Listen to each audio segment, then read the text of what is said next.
All right, welcome everyone. We're Semblance of Sanity. I'm Caleb. I'm Jacob. And we're here for Vinland Saga, Season 2, Episode 10. All right, we are in for a treat. Yes. This last episode was A doozy. incredible. A full dive into Thorfinn as a character. Yep. And understanding what he's been dragging along with him all this time. And while he has, made a kind of a realization of that he's not empty, he still has to fill his resolution and who he is with action. Right, he has to walk it out. He knows what his battle is to fight, because he does have a battle, even if he doesn't have enemies.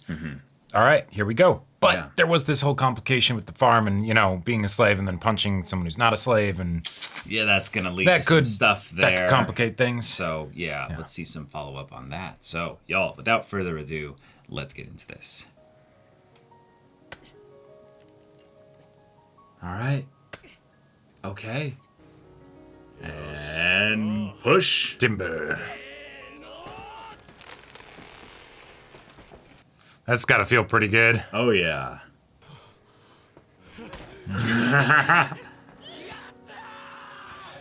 Damn. All right.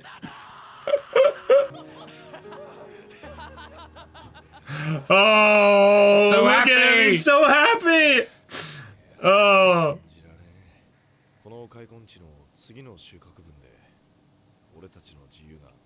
Wow.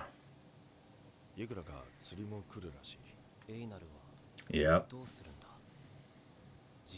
Possibilities are endless.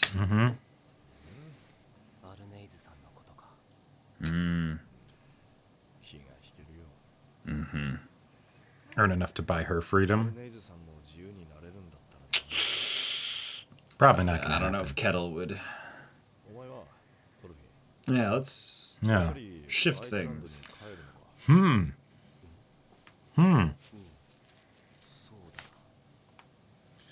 Because you do have family back there. What's that?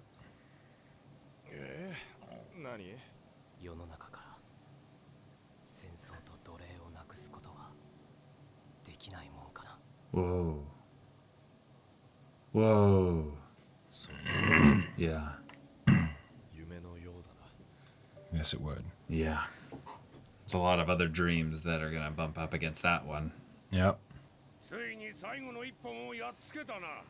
Hey.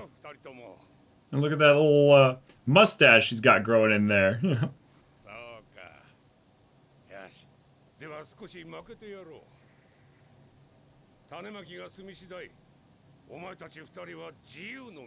Whoa, not even... Holy shit. Not even necessarily caring about the harvest. Yeah.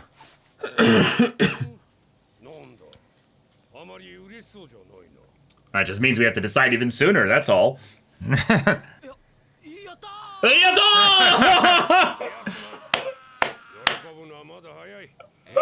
You do need to actually... Oh. Oh, what's going on? He's not coming back. He's gonna die, and then the cruel son's gonna inherit.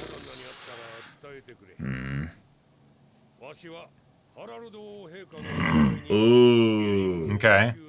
Okay. I feel like it's more interesting if something happens here versus something happening, to him while he's gone, Yeah, yeah. Right, there's that nice. offer. There's the offer, yeah. Very smart, Kettle. I like it. Yep. Yep. Whoa, what benefit is the work from which he labors? I have seen the task which God had given the sons of mankind with which to occupy themselves. He's made everything appropriate in his time. Whoa, is that scripture? Yeah.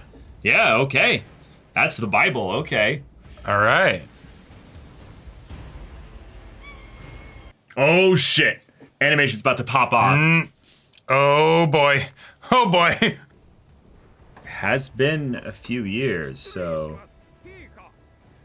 Is this, Oh, shit. Canute?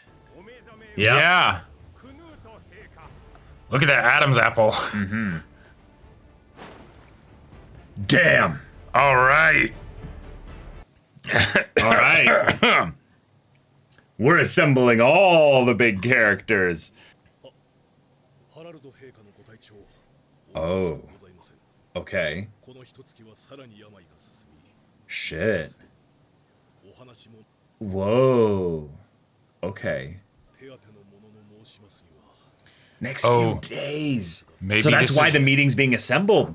You know. But also, what if this was as a result of the favor he got from the guy, right? So now it's that he's been, slowly being poisoned or something. over a long period of time. Yeah, exactly.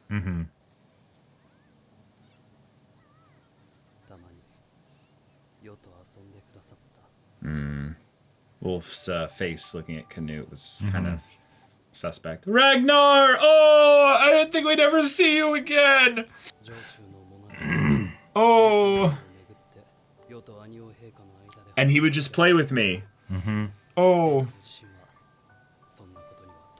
Oh, shit. This is the person I'm killing. Yep. Oh. Let him get up. Yep. Yeah.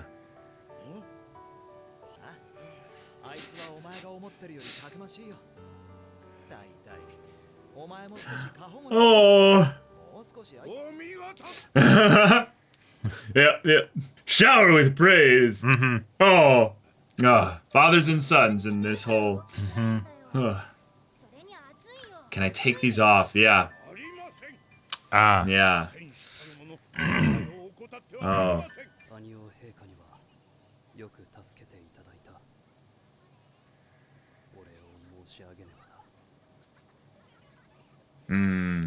Yeah.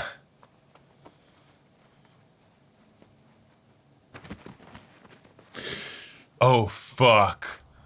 Oh, shit. Oh, that was good.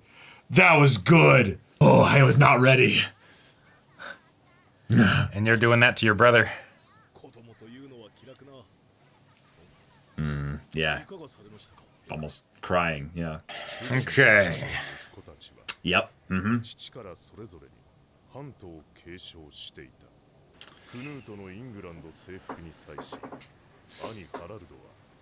Ah, nice, Okay. nice. That's a big political move as well, to be like, I'm, Yep.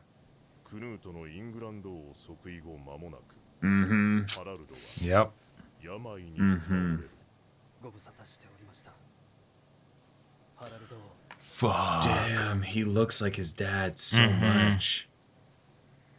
Okay, he looks better from this light here, but Yeah. wow, the shadow and the light there. It really made him look like a corpse. Oh my god.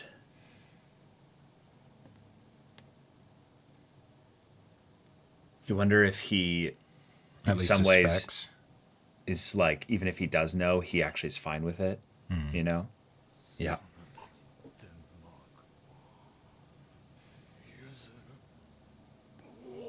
Whoa.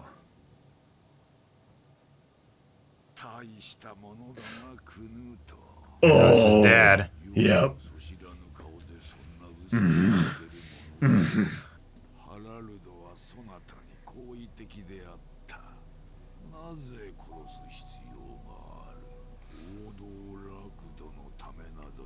You wanted it.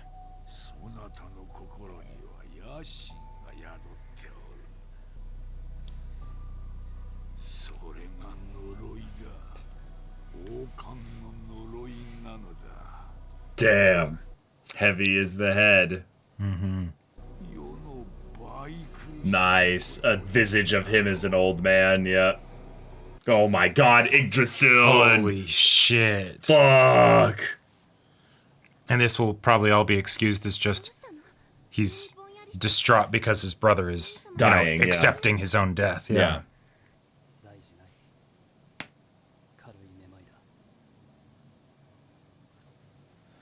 Well, Okay. cool. I like the way we're setting up also a potential Thorfinn and Canute reunion by Kettle coming to this place, probably around the time Harald is going to die. Right. And since he's loyal to Harald, there's going to be some conflicts in that regard, you know. Or but because it's a peaceful thing, like assuming it stays peaceful, Yeah. but not conflict in the physical violent sense. I'm talking about in terms of the political sense that you've been paying tribute to Harald for all this time. Are you going to be okay switching to Canute, after all this time? Mm-hmm. The poisoner suspects poison. Yep. Mm-hmm. God, it's just there. I love it. It's just there in the shadow.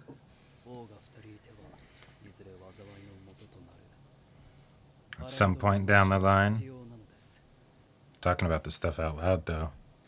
I mean, it could also all be in his head, too, But yes, because...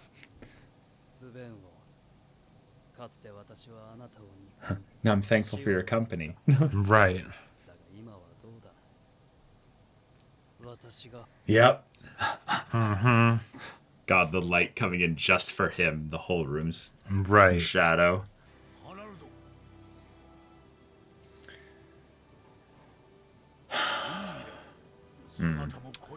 And he would pull him away. Yeah. Okay. Yeah, nice. The same motion. Denmark is yours, Oh, nice. Yeah. Wow. We barely even knew Harald, and we're already losing him, and this is... I always assumed he'd be an asshole, And I think that's what the story, kind of assumes on some level because of who the father was, And then I think there's this kind of lazy taught him his writing ways in some ways. Well, I think there's also this lazy writing aspect where a lot of people will be like, well, there's always one good and one bad brother, Oh, And yet, no.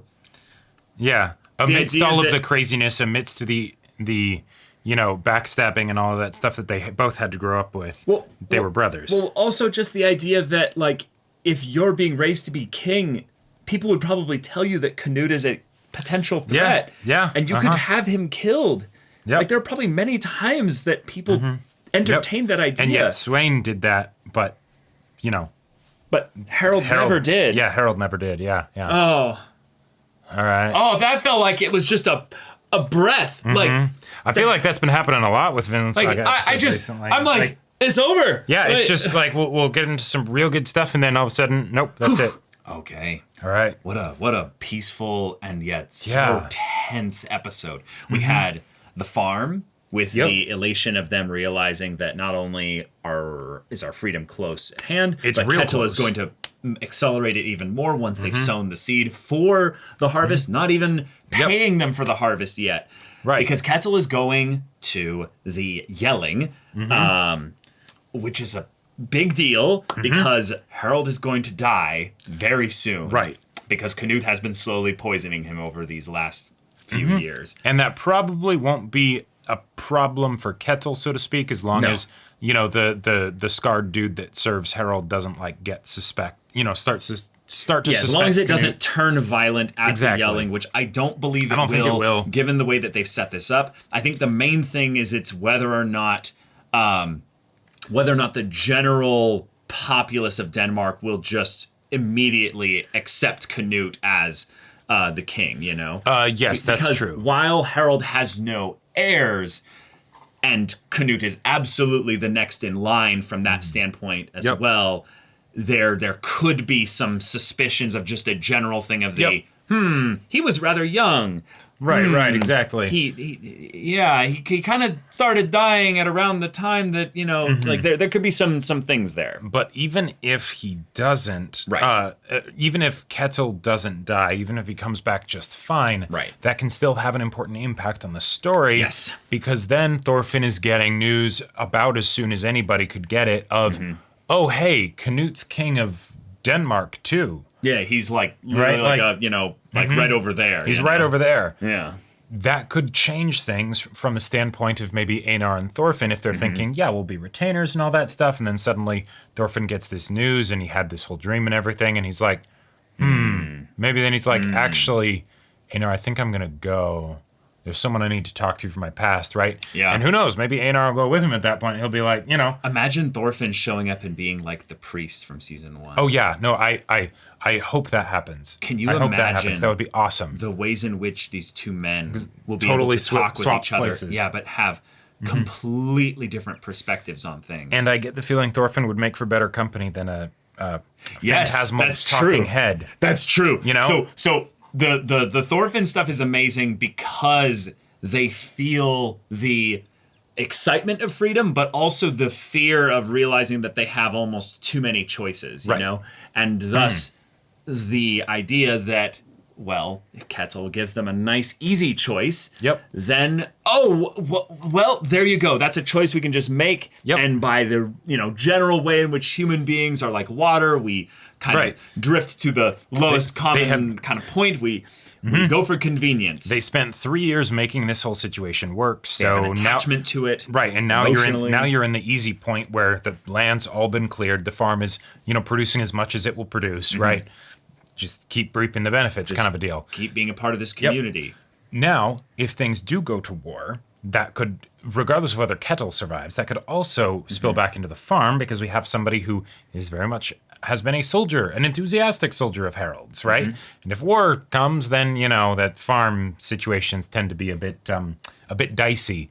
But yeah, especially if they're immediately antagonistic towards Canute, because the idea that I don't think Torgil has a lot of loyalty in him, but like no, I think he would. I think the main thing is that we don't know enough about him other than he's with Harold. Like that's sure. That's true. And he likes to collect ears. Yeah. Well, I mean, there's nothing about him right now in terms of loyalties that we have anything to suspect. The main thing is just his character with regards to violence, and that's I think a way to set that's up more about the ways, the warrior thing than about political alignments. Yeah, exactly. That's the thing to set up with regards to Thorfinn's kind of character stuff, and in some ways a way to separate him in addition to Snake specifically, who is the other he's in the warrior life archetype and he's made it work. Farm. Yeah. So I think what could be really interesting is that Ketil comes back and has like a new direction for the farm,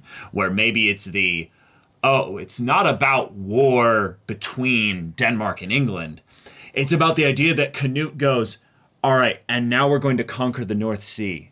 So I need every able-bodied man. Yes, every bit of resources, every bit of manpower, war's expensive. Everything I can. Yeah, exactly. Oh, Ketil, wonderful. You've got a lot of able-bodied men from your farm, right? Right, but also I'm going to need tribute of, counted out, now this many bushels of grain, this many bushels of this, and I'm going to need them constantly for the war effort of probably going back and conquering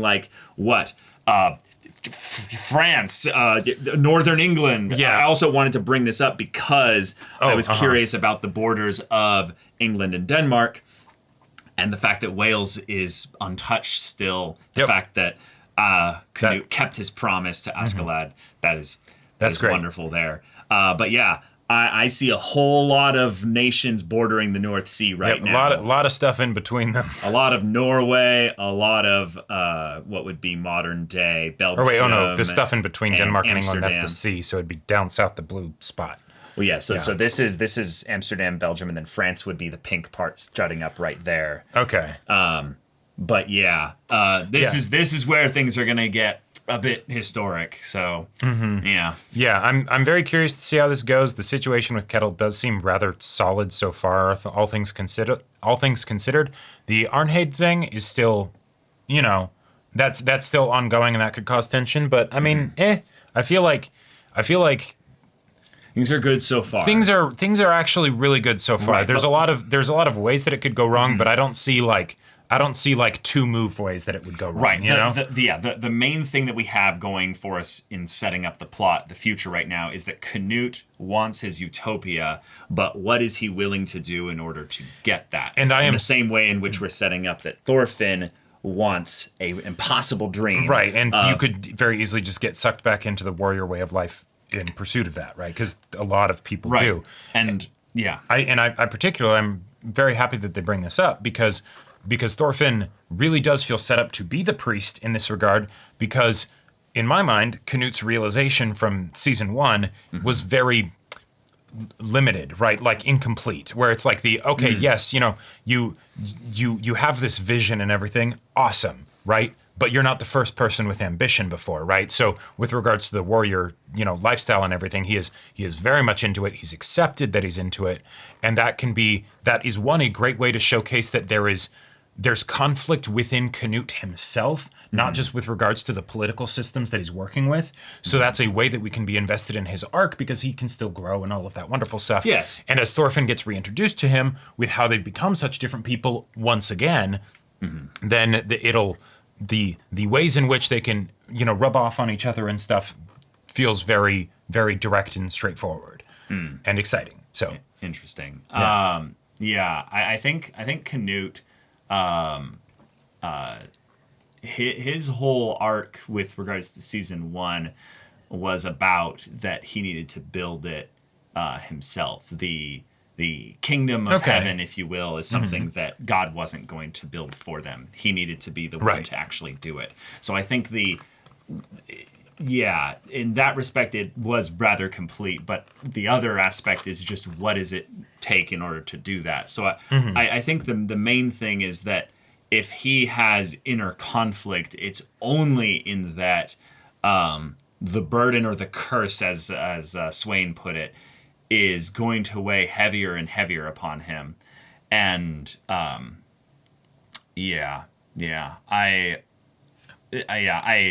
feel like there's some areas where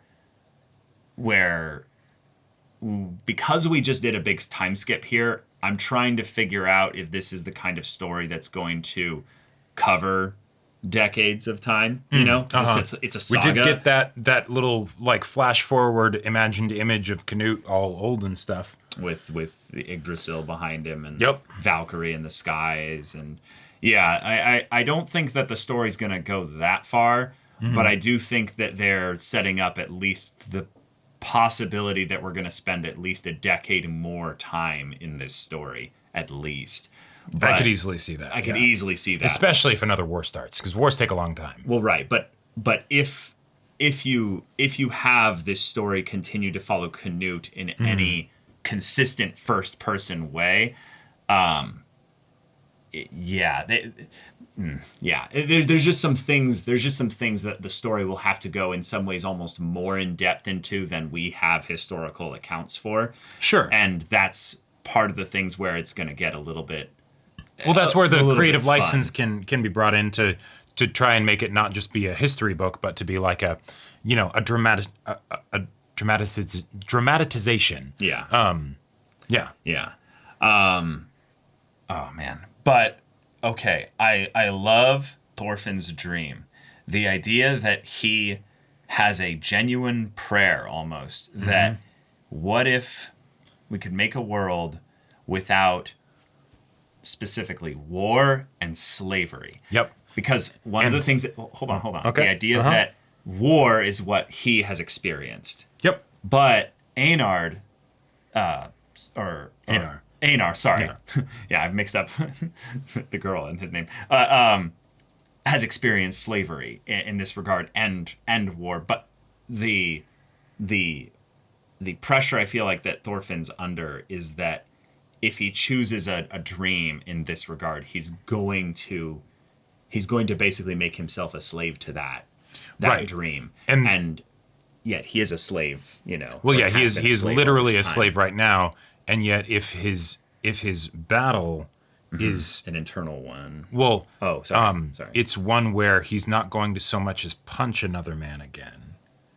How do you make a world without war and without slavery? Most of the ways that people would decide that they have to do that would be the way that Canute's going to do it, even though he doesn't have that exact specific dream. It's the he does No, he wants to make a utopia. No, right. Yeah, not those exact details, but yeah, he wants to make a utopia, and so he's going to butcher people until he doesn't have to anymore, right? Right, until everybody relents and gives him basically the means to do that. Right. Yeah. And the thing is that is something that Thorfinn, with how his ideals were set up in the previous episode, is absolutely not willing to do himself, right? No. So having this kind of dream, it really is at this point a prayer, right? Yeah, it's impossible. It is literally impossible. Yeah. Argument could be made that it's impossible even with the, Canute's way of doing things. Oh, but, of course it's impossible right. with Canute's way of doing things. Yeah. But it's certainly impossible with Thorfinn's way of doing Yeah. things. And when Thorfinn and Canute get reunited, that is going to make for some very interesting conversations, given that they desire pretty much the same thing, and yet their methods with which they would want to go about achieving it could not be more different. The path to their ideals is completely different, and yet because they're both yearning for something that is practically miraculous, they should, by all intensive purposes, be open to any means to do this, and yet they're not, because right, because it's miraculous, not because it's the same thing. Exactly, right, because it's basically impossible. And that's going to be really fascinating. The idea that Canute has to be the one to do it. He can't leave it up to God. He can't basically pray for this here. The idea that he will make this heaven on earth thing his own way. Thorfinn might end up having to go that route where it's no, I become the praying man. We've talked about him becoming like the priest in that respect, because in some ways, you want something that impossible, you're going to have to either take the beatings yourself and become like a martyr for your beliefs, or it's just and this is one of the things I'm curious about, and I have no idea about the history, of all this stuff. Well, that's the thing, Thorfinn. I don't know anything about Thorfinn. No, right. He's a real person, but I don't know. What I would figure in a situation like this is that Thorfinn is either going to be Canute's right-hand man, or he will be the one that takes his head.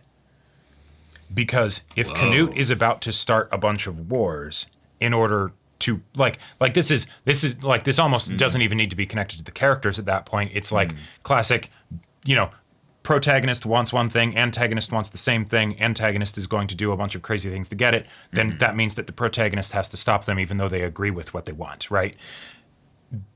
We could totally get a situation where then Thorfinn has to think about the idea of, okay, if I really don't want anyone, if I really am not willing to hurt anyone, what happens when I am dealing with people who are actively hurting people, right? It would be the same thing if raiders came to the village, right? You can't hurt them, right? No. Thor's it's a similar situation to what Thor's was in, right? And Thor's was doomed to fail, right? Even with the built different card and all of that stuff, even without Thorfinn being taken, hostage. There's a world where Thor's led them.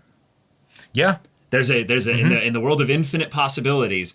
There's an interesting world where, just because of Thor's nature, Askeladd in some ways almost offered the miracle. And was like, hey, do you want to lead us? Do you want to be our king, basically? And this is Askeladd, who hates the Danes and had his own plan and all of that stuff. Right. Just because of meeting this person, he was willing to essentially throw that all away. So in a lot of ways, we've already seen how these types of people can reconcile, or in some ways even abandon their ideals a little bit, because they see the ideal in front of them. They see perfect love. They see that aspect there. So hence why it's a prayer, not just of course I'll be able to do this, right? Yeah.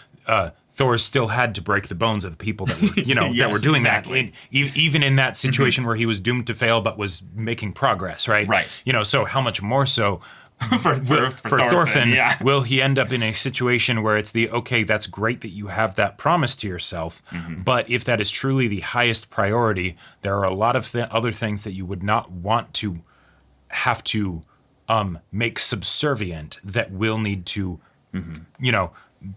bend the knee basically to this utmost priority, ideal. right? Yeah. Saving other people, right? There would be a point where you would have to say, sorry, that's not actually my highest priority. My highest priority is me, myself, not doing any harm, right? Who cares? And I'll have to live with what other people around me do. It's really interesting when you look at history and find true pacifists like that, because a lot of times, actually, they become people that their communities revere because they can come to them in a lot of ways for anything. Pacifists of that nature don't necessarily end up being like I would say it's almost a weird thing to attach this word, because it of course makes sense, but they don't end up being that militant, if that makes sense. Oh, you know what I'm saying? It's kind of funny to say that, right? Yeah, but the idea that like you wouldn't necessarily desire to travel unflappable because it is true. It is. Well, it's both unshakable, but at the same time, it's something that is inherently adapting to the environment that you're in, right? Yeah. There's no rage against the dying of the light, because the whole point is that you are not going to rage, right? No, you have no need to. So regardless of what happens around you, you stay the same. And there's the very strength of that is in another context, right, a horrible weakness, right? Thor's, if he had Thorfinn's perspective, would not have saved his son, right? If it was not that Thorfinn necessarily believes it to that degree, he might think he does and then discover, oh, wait, shit, no, there are some exceptions to this, right? But if he were to truly hold to that in an absolute sense, he would not even save his own son, right? And that's, that's a point where, something that would have been a strength in another regard is, I mean, that's a bit also, I would say, extreme, because I would say then Thor would have done things just differently. He wouldn't have fought the guys at all. He would have just surrendered. So actually, he would have saved his son in that regard. Like, I think you can get a bit pedantic about whether or not. Sure, maybe in that specific scenario, right? But then you could say that if somebody say wanted to kill Thorfinn instead of Thor's, right? Right. But that doesn't necessarily have to be the case. It's something where you can find a scenario where every ideology and belief system breaks down because it doesn't meet the practicality of the world. Right. And that's why these kinds of stories are fun, because then you get to have these characters develop these ideologies. We know exactly why they have these ideologies, and it's good reasons for them to have it. And then we get to see how far down does it go? Because it'll go deep, but it can't go all the way. Well, real, that's, No. I'm saying, is it real to them? Is it something that they truly actually have devoted their lives to? No, right. But regardless of even if someone devotes their life to something, everyone has a breaking point, probably, right? Canute had his. Yeah, we've seen his basically. No, not breaking point like that. No, because that's where he just gets his ideology. I'm talking about the ideology that he has right now, right? He dug real deep and he has his new ideology. Thorfinn has his new ideology, right? At what point, when say the two of them meet or something, and they have very different views on how to go about doing things for the sake of their goal, right? At what point do they have to then compromise their beliefs because they realize that it's not possible in the world that they're in with the people that they have, et cetera, et cetera. One of them will, one of them won't, most likely. At the very least. At the very least. That's almost guaranteed, basically. Right. And that's the story that we basically have set up for ourselves, right?